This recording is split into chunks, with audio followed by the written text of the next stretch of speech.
Shri Varghese George, അങ്ങിപ്പോൾ ഇന്നത്തെ LDFന്റെ പ്രതിഷേധ പരിപാടിയിൽ പങ്കെടുത്തിട്ടുണ്ട്, കേന്ദ്ര സർക്കാരിനെതിരായ സത്യഗ്രഹ സമരത്തിൽ. പക്ഷേ അങ്ങയുടെ പാർട്ടിയിൽ നിന്നും MV ശ്രേയാംസ് കുമാർ പരിപാടിയിൽ പങ്കെടുത്തില്ല, ഞാനില്ല, കോഴിക്കോട്ടാണ് എന്നാണ് ഞങ്ങളുടെ പ്രതിനിധിയോട് പറഞ്ഞത്. അദ്ദേഹം വരാതിരുന്നത് എന്തിൻ്റെങ്കിലും സൂചനകളാണോ? അങ്ങനെ ഒരു സൂചനയാണ് എന്ന് കേൾക്കുന്നു. LDFൽ തന്നെ തുടരാനാണോ തീരുമാനം? സ്മൃതി, മുന്നണി മാറ്റമൊന്നുമില്ല. ഇന്ന് ഞാൻ പങ്കെടുത്തിരുന്നു. എല്ലാ കാര്യങ്ങളും ശ്രേയസുമായിട്ട് ആലോചിച്ചിട്ടാണ് സെക്രട്ടറി എന്നുള്ള നിലയിൽ ഞാൻ ചെയ്തത്. അദ്ദേഹമാണ് എന്നോട് ഇന്നത്തെ യോഗത്തിൽ പങ്കെടുക്കാൻ ആവശ്യപ്പെട്ടത്. അതുകൊണ്ട് അതിൽ അവ്യക്തതയൊന്നുമില്ല. അതുകൊണ്ട് മുന്നണി മാറ്റമില്ല. പക്ഷേ മുന്നണിയിൽ മാറ്റങ്ങൾ വേണം.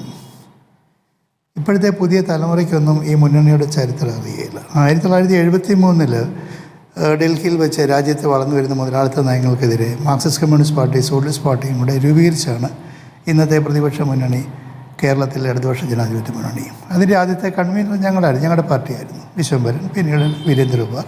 1977 അടിയന്തരാവസ്ഥയ്ക്ക് ശേഷമാണ് പിന്നീട് CPI, കേരള കോൺഗ്രസ് ഒക്കെയുള്ള പാർട്ടികൾ വന്നത്. ഒരു ഘട്ടത്തിൽ മാത്രമാണ് ഞങ്ങൾ ഈ മുന്നണിയിൽ നിന്ന് അഭിപ്രായ വ്യത്യാസം ഉണ്ടായി ഒരു 7 വർഷത്തേക്ക് മാറുന്നത്. അത് 67,000 വോട്ടിന് പാർട്ടി അധ്യക്ഷൻ സഖാവ് വീരേന്ദ്രകുമാർ ജയിച്ച സീറ്റ് CPM അവർ സ്വീകരിച്ചപ്പോഴാണ് ആ മുന്നണിയിൽ നിന്ന് ഒരു ഹ്രസ്വകാലത്തേക്ക് മാറിയത്. മറ്റൊരിക്കലും ഇങ്ങനെ പാർട്ടി കമ്മിറ്റിയുടെ 4-ാം തീയതി കൊച്ചിയിൽ ചേർന്നപ്പോഴും മുന്നണി മാറ്റത്തെക്കുറിച്ചൊരു ചർച്ചയുണ്ടായില്ല. പക്ഷേ മുന്നണിയിൽ മാറ്റം വരണം. മുന്നണിയിൽ റെപ്രസെൻറ്റേഷൻ, പ്രാതിനിധ്യം വരണം. സോഷ്യലിസ്റ്റ് പ്രസ്ഥാനങ്ങൾക്കും ജനാധിപത്യ പാർട്ടികൾക്കും കുറേ കൂടെ പ്രാതിനിധ്യം ഉണ്ടാവണം. EMSൻ്റെ കാലത്ത് പോലും മാർക്സിസ്റ്റ് കമ്മ്യൂണിസ്റ്റ് പാർട്ടി ഒരു 70 സീറ്റിൽ കൂടുതൽ മത്സരിച്ചിരുന്നില്ല. അസംബ്ലിയിൽ, പാർലമെൻറ്റിൽ ഒരു 14 സീറ്റിൽ കൂടുതൽ മത്സരിച്ചിരുന്നില്ല. ബാക്കി സീറ്റുകളെല്ലാം ഘടകകക്ഷികൾക്ക് കൊടുക്കുമായിരുന്നു. ഞങ്ങൾ 70-ൽ 21 സീറ്റിലാണ് മത്സരിച്ചത്. 20 പേരും ജയിച്ചു. 20 പേരും അടിയന്തരാവസ്ഥ ജയിലിൽ പോയി. അങ്ങനെ പാർട്ടികൾക്ക് അവർ സീറ്റുകൾ കൊടുക്കുമായിരുന്നു. 1952 ലോക്സഭ ഇലക്ഷൻ ആരംഭിച്ചപ്പോൾ മുതൽ ഞങ്ങൾ ലോക്സഭയിലുണ്ടായിരുന്നു. കഴിഞ്ഞ ഒരു ഇലക്ഷനിലാണ് നമുക്ക് സീറ്റ് നിഷേധിച്ചത്. രാജ്യസഭയിലെ ടേം പൂർത്തിയായി കഴിഞ്ഞപ്പോൾ വീണ്ടും ഞങ്ങൾക്ക് തന്നില്ല. ഇപ്പോൾ ലോക്സഭയിൽ പ്രാതിനിധ്യമില്ല, രാജ്യസഭയിൽ പ്രാതിനിധ്യമില്ല. അസംബ്ലിയിൽ ഉത്തര മലബാറിലെ 3 സീറ്റുകളിലായിട്ട് പരിമിതപ്പെട്ടു. അത് പാടില്ല, അത് സാധ്യമല്ല. തിരുവിതാംകൂറിൽ സീറ്റ് വേണം, കൊച്ചി സീറ്റ് വേണം. മലബാറിൽ തന്നെ ഞങ്ങൾക്ക് കൂടുതൽ പ്രാതിനിധ്യം വേണം. ഇത് മുന്നണിയിൽ ഞങ്ങൾ സ്ഥിരം ഉന്നയിക്കുന്ന പ്രശ്നമാണ്, ഇനിയും ഉന്നയിക്കും. അതുകൊണ്ട് മുന്നണി മാറ്റമൊന്നുമില്ല, പക്ഷേ മുന്നണിയിൽ മാറ്റങ്ങൾ വേണം. മുന്നണിയിൽ മാറ്റങ്ങൾ എന്ന് പറഞ്ഞാൽ നിങ്ങളുടെ പ്രാതിനിധ്യം ഉയർത്തുക അല്ലേ ശ്രീ ഡോക്ടർ വർഗീസ് ജോർജ്? പക്ഷെ അങ്ങനെ പറയുമ്പോൾ നിങ്ങൾക്ക് ഒരു MLA മാത്രമാണ് ഉള്ളത്. വിജയിച്ചത് ഒരേ ഒരാളാണ്, ഒരു MLA മാത്രമാണ് ഉള്ളത്. അപ്പോൾ കൂടുതൽ ഒരു ആവശ്യം മുന്നോട്ട് വയ്ക്കുന്നതിൽ പ്രായോഗികമായ പ്രശ്നങ്ങളില്ലേ? ഈ പറഞ്ഞതുപോലെ എല്ലാ മേഖലയിലും, ഇപ്പോൾ മലബാറിൽ മാത്രമല്ല മധ്യ കേരളത്തിലും തെക്കുമൊക്കെ നിങ്ങൾ ആവശ്യം ഉന്നയിക്കുമ്പോൾ ആത്യന്തികമായി വിജയിക്കുക എന്നുള്ളതാണല്ലോ. അപ്പോൾ അത് അംഗീകരിക്കപ്പെടാനുള്ള സാധ്യത എത്രത്തോളം കാണുന്നു? അങ്ങനെ എന്തെങ്കിലും ഉറപ്പ് ലഭിച്ചോ? അതിന് 2 കാരണങ്ങളാണ് സ്മൃതി. ഒന്ന്, കഴിഞ്ഞ തവണ ഞങ്ങൾ മുന്നണിയിൽ വന്നപ്പോൾ അന്ന് പാർട്ടി സെക്രട്ടറി സഖാവ് കോടിയേരി ബാലകൃഷ്ണൻ പറഞ്ഞു, നമ്മുടെ പാർട്ടിയുടെ, സോഷ്യലിസ്റ്റ് രാഷ്ട്രീയക്കാരുടെ പാർട്ടിയുടെ ശക്തിക്കനുസരിച്ച് അടുത്ത നിയമസഭാ തെരഞ്ഞെടുപ്പിൽ കൂടുതൽ സീറ്റുകൾ തരാമെന്ന് പറഞ്ഞിരുന്നു.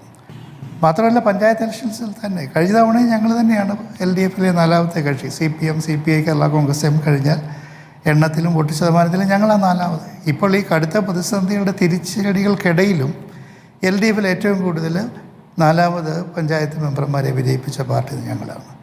അതുകൊണ്ട് നേരത്തെ തിരുവിതാംകൂറിൽ ഞങ്ങൾ ജയിച്ച സീറ്റുകളുണ്ട്, കൊച്ചി, തൃശ്ശൂർ ഭാഗത്ത് ജയിച്ച സീറ്റുകളുണ്ട്. കോഴിക്കോട് ജില്ലയിൽ എന്തായാലും അധികം പുതിയ സീറ്റ് കിട്ടിയാലേ പറ്റൂ. ഞങ്ങൾ പേരാമ്പ്ര വിജയിച്ചിട്ടുണ്ട്, കുന്നമംഗലം വിജയിച്ചിട്ടുണ്ട്, വടകര വിജയിച്ചിട്ടുണ്ട്, കൊയിലാണ്ടി വിജയിച്ചിട്ടുണ്ട്, തിരുവമ്പാടി വിജയിച്ചിട്ടുണ്ട്, പഴയ ബാലുശ്ശേരിയുടെ ഭാഗമായി എലത്തൂർ വിജയിച്ചിട്ടുണ്ട്. ഇവിടെയൊക്കെ ഞങ്ങൾ വിജയിച്ചതാണ്.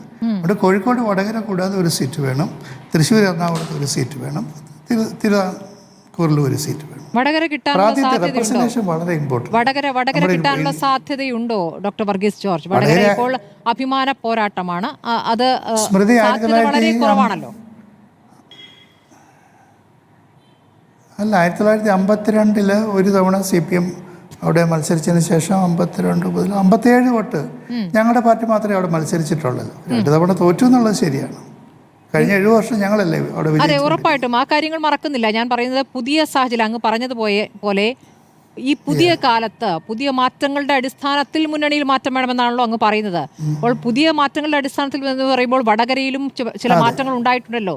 ആ മാറ്റങ്ങളുടെ അടിസ്ഥാനത്തിലാണല്ലോ അവിടെ CPM നിലം തൊടാതെ പോവുകയും ചെയ്യുന്നത്. അവിടെ പക്ഷേ അതൊരു ഒരു ഒരു അഭിമാന പോരാട്ടമായി CPM കാണുന്നുമുണ്ട്. മത്സരിച്ച് ജയിക്കുക തന്നെ എന്ന ഉദ്ദേശം അവർക്കുണ്ട്. അപ്പോൾ അങ്ങനെ വരുമ്പോൾ നിങ്ങൾക്കിനി വിട്ടുതരാനുള്ള സാധ്യത കുറവല്ലേ? അല്ല, അങ്ങനെ CPM ഒന്നും പറഞ്ഞിട്ടില്ല. കാരണം വടകര ട്രഡീഷണലായിട്ട് സോഷ്യലിസ്റ്റ് പ്രസ്ഥാനത്തിൻ്റെ ഒരു സോഷ്യൽ ബേസ് ഉള്ള സ്ഥലമാണ്. മാർക്സിസ്റ്റ് കമ്മ്യൂണിസ്റ്റ് പാർട്ടി അവിടെ മത്സരിക്കുമെന്ന് എനിക്ക് തോന്നുന്നില്ല. കാരണം അത് അക്കാര്യത്തിലൊരു തർക്കമൊന്നുമില്ല. കൂടുതൽ സീറ്റുകളെക്കുറിച്ചാണ് ഞാൻ പറഞ്ഞത്.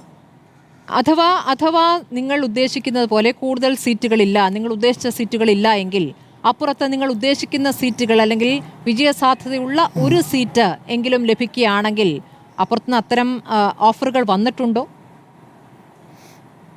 മാറി ചിന്തിക്കുമോ?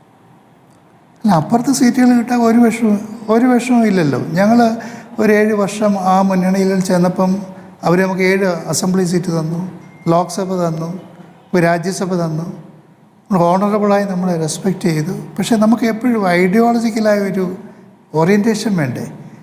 നമ്മൾ ഒരു പഞ്ചായത്ത് ഇലക്ഷൻ തോറ്റു എന്ന് കണ്ട് മാറുന്നൊരു പാർട്ടിയല്ല. നമുക്ക് എപ്പോഴും പ്രത്യയശാസ്ത്രമായ ഒരു ചേർച്ചയുള്ളത് കമ്മ്യൂണിസ്റ്റ് സോഷ്യലിസ്റ്റ് പ്രസ്ഥാനങ്ങൾ ഒരുമിച്ച് ഇരിക്കുമ്പോഴല്ലേ അതിൻ്റെ സ്ട്രെങ്ത് എന്ന് പറയുന്നത്. പക്ഷേ ഐഡിയോളജിയുമായി ബന്ധപ്പെട്ട് നിലവിൽ LDF-നകത്ത് CPM എടുക്കുന്ന പല നിലപാടുകളോടും അങ്ങ് വ്യക്തിപരമായി അങ്ങ് തന്നെ എത്ര തവണ സർക്കാരിന് ചില തീരുമാനങ്ങളിൽ ശക്തമായി പ്രതിഷേധിച്ചിട്ടുണ്ട്. ഇന്നത്തെ ഇപ്പോൾ പ്രതിഷേധ സമരം പോലും BJP-ക്കെതിരായ സമരം എന്ന് പറയുമ്പോൾ ഇപ്പോൾ സർക്കാർ അവസാനിക്കാൻ നിൽക്കുമ്പോൾ ഒരു സമരം മുമ്പ് നടത്തിയിട്ടുണ്ട്, ഡൽഹിയിൽ നടത്തിയിട്ടുണ്ട്, സമ്മതിച്ചു.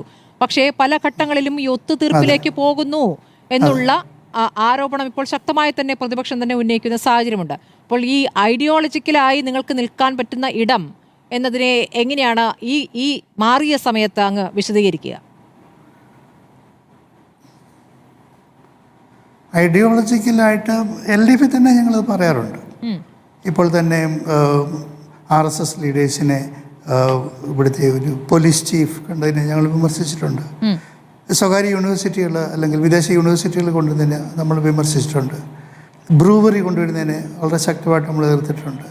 അപ്പോൾ എപ്പോഴും ഒരു ലെഫ്റ്റ് പൊളിറ്റിക്സിൽ നിന്ന് മാറുന്നു എന്നുള്ള തോന്നൽ വന്നപ്പോൾ അത് ശക്തമായിട്ട് നമ്മൾ എതിർത്തിട്ടുണ്ട്. അതിനൊരു തുറന്ന ചർച്ചയുണ്ട്. പക്ഷേ ഡിസിഷൻ മേക്കിംഗ് വരുമ്പം എപ്പോഴും മാർക്സിസ്റ്റ് പാർട്ടി വലിയ പാർട്ടിയല്ലേ, അവർക്ക് 10-70 സീറ്റില്ലേ, അവരുടെ ഡിസിഷൻ മേക്കിംഗ് ഒടുവിൽ വരുമ്പോൾ അവരാണ്. അപ്പോൾ ഞങ്ങൾ LDF-ൽ ഉന്നയിക്കുന്ന ഒരു പ്രധാന പ്രശ്നവും ഈ റെപ്രസെൻറ്റേഷൻ കൂടാതെ ഡിസിഷൻ മേക്കിങ്ങിലെ പാർട്ടിസിപ്പേഷനാണ്. ചെറിയ പാർട്ടികളുടെ അഭിപ്രായങ്ങൾ കൂടെ കേട്ട് ഉത്തമമായ തീരുമാനങ്ങൾ വരണം. അതുകൊണ്ട് 1 ഡിസിഷൻ മേക്കിങ്ങിലെ പാർട്ടിസിപ്പേഷൻ, 2 റെപ്രസെൻറ്റേഷൻ. ഇതാണെങ്കിലും ഈ പ്രത്യയശാസ്ത്രപരമായി കമ്മ്യൂണിസ്റ്റ് സോഷ്യലിസ്റ്റ് പ്രസ്ഥാനങ്ങൾ ഒരുമിച്ച് പോയതാണല്ലോ 1930-കൾ തൊട്ട്.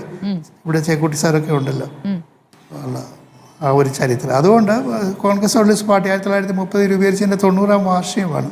ഞങ്ങളുടെ ഒരുമിച്ചുള്ള യാത്രയുടെ 90 വാർഷികമാണ്. EMS Jayaprakash Narayanan general secretary, EMS joint secretary അല്ലായിരുന്നോ? അതാണ് ഈ മൂവ്മെൻ്റ് ചരിത്രം എന്ന് പറയുന്നത്. ശരി.